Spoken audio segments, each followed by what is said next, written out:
put UNLV in the books, and we're well into BYU. We had our customary Sunday where we review the film and go out and make corrections, and now we're preparing for BYU. So we'll meet with them this afternoon and go out and do a light practice, and then hit it hard Tuesday and Wednesday. So a lot of good things came out of the UNLV game, and a lot of things that we need to correct, and felt like we made a lot of strides that way last night. So just excited about a great opportunity to go to Provo. I've never played there. I'm not sure how many of our guys have, if any, and great environment. It's a great team, and should be a lot of fun. Should be a lot of fun. Was Eddie's tweet accurate about his knee? I didn't see his tweet, I'm It's sorry. only a mild strain. Should be Yeah. okay? Well, I hope. I mean, he'll go through the week, and hopefully he'll be available on Saturday. But I didn't see his tweet, but it wasn't anything that's like we thought after the game. It's nothing that is going to keep him out for an extended amount of time. The test came back negative as far as like MRI, or? No, I mean the tests show something, but nothing significant in terms of injury or extended amount of time missed. It's just how fast he heals and how well he feels on Saturday. Being able to get him out there would be something that we'd love to see, obviously. You guys had some pretty good variety in both the running game and the passing game as far as receiving. 14 guys, I think, caught passes. A bunch of guys ran the ball. It's nice to see kind of the diversity that you have as far as options. It really was. It was 13 or 14 different receivers, which is impressive. And then, 5 backs touched the ball, including Ainu. Now, he didn't carry it, but he caught a couple. So to be able to work that many players into a game, especially early in the season, I think it's a great learning experience for us. You want to get guys time in games. The best time to learn is during those 60 minutes of competition. Practice is one thing, and it's great, and you have to do it, and you work on the fundamentals, and you perfect your craft, but under the heat of real competition, I think, is where you get your greatest gains. And so to be able to get as many players in the game playing as we did, I think down the line should really, really help us. The first half against BYU last year was the first real adversity Josh had faced as a quarterback. How did that sort of shape his progression over the course of the season? You mentioned learning on the job in the game is the best experience. I don't really let me think about that first. So only threw a couple interceptions, right? 3, I think. In the first half? Yeah. Oh, well, yeah, that is a little adversity. I think that it kind of confirmed for me and for us, and hopefully for everyone else, what we thought about Josh in terms of being a competitor. That he understood that there was going to be some difficult times, that there was going to be some halves or some games or some series that weren't going to be perfect, and yet he has been able to maintain a sense of poise and calm and focus and recover from events like that. I appreciate it about him, and I think it's a sign of a tremendous competitor. When you get in environments like these guys are in on Saturdays against teams that are as competitive as you, it's not always going to be smooth, and to be able to recover is a key component of being a great player, and I think that he shows that on a consistent basis. The last time UCLA went to BYU, I know different team, different players, but they won 59-0. Will you? UCLA did, or BYU? No, BYU did. Oh. Would that even come up as like this is what can happen if we're not ready kind of thing? Or? No, I wasn't here, and none of these players were here, and I didn't know it. They don't know it. I'm not going to bring it up. They don't care. Nobody cares. So it's like USC beat UCLA 50-0 one time. I don't think that affected us the next time we played them. So you made some changes offensively and defensively to maybe combat some of the things that the BYUs and the Stanfords do. Do you view this as maybe that first opportunity to prove that the changes were warranted? Well, BYU is more of a spread team, so they're going to do some things that are a little bit more familiar to us in terms of Texas A&M and UNLV. Stanford will be the different type of offense that we'll see. Is there anything you've learned about Sosa over the first 2 games that you didn't already know, going through training camp? No. Going through the first training camp, yes. Going through the second training camp, no. During the first training camp, when he was a freshman, there was times that he seemed a little bit hesitant. But once we saw him in real competition, which the first time in real competition was a scrimmage, he just kind of, played at a different level. And I think we're seeing that now.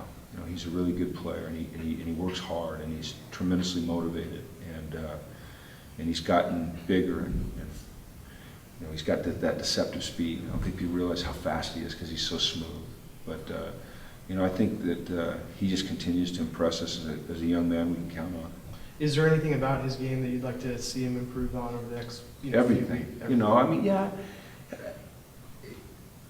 probably pass protection. You know, if anything, you know, that's often an overlooked area of a running back skill set. But they are called on at times to block, you know, defensive ends, to block blitzing linebackers, you know, and I'd like him to continue to improve there. I think he's made tremendous improvement, but he's got excellent hands. He runs good routes. You know, he's elusive. He can run between the tackles. There's not a lot that he doesn't do well. Is there much difference in how you guys use the running backs in pass protection this year compared to last year? No. You know, scheme to scheme, there's no difference. Running backs typically have to block at times. You know, you have to keep them in the block. The reason that it's difficult initially for young guys is that in high school, if you're the guy, you know, if you're the Sosa Jamabo in high school, you have the ball in your hands or you're running a route. And so you don't get a lot of work at doing things like that. You don't get to block because they never ask you to. But as you step up a level to go to college or you step up another level to go to the NFL, then those skill sets, you know, the ability to block and protect and identify who to block and sort things out, those become much more important because you cannot be as one-dimensional at this level and the next level as you can be in high school. Brandon sort of came out of nowhere and was a really effective complement to Sosa. What had he shown you the last couple of weeks to get that opportunity? You know what, it's really been since the first day he stepped on campus. You know, it hasn't just been the last couple of weeks, it's been a slow build. He's very mature.